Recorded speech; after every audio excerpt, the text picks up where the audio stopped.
I remember the day he arrived like it was carved in stone. The market was quiet. The sky hung heavy with ash clouds from Mount Vesuvius. I, Livia, was tending my father's spice stall when I first saw him.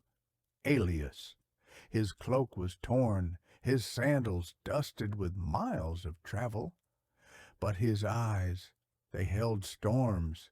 He didn't speak, not at first, but even in silence I heard something loud. Pain. Over weeks, I learned that Aelius had once been a gladiator, forced into blood sport after his village was burned by Roman tax collectors. He had escaped death, but not guilt.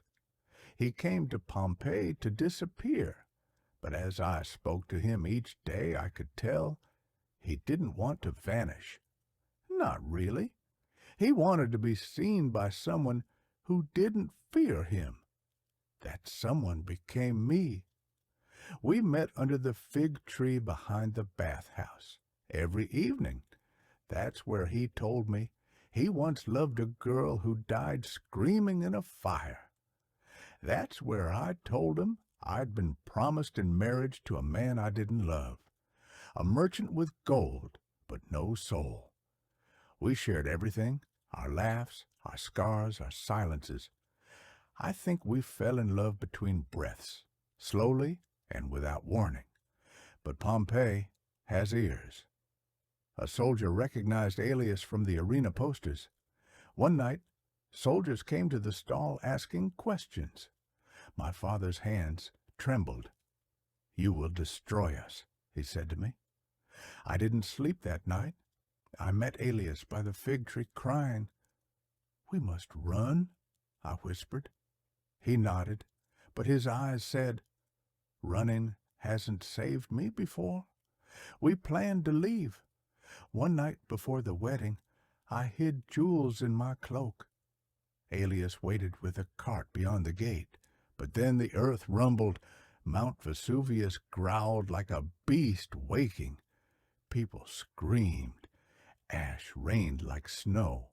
In chaos, I ran to the gate, but the guards were there. They had caught him. Blood stained his cloak again.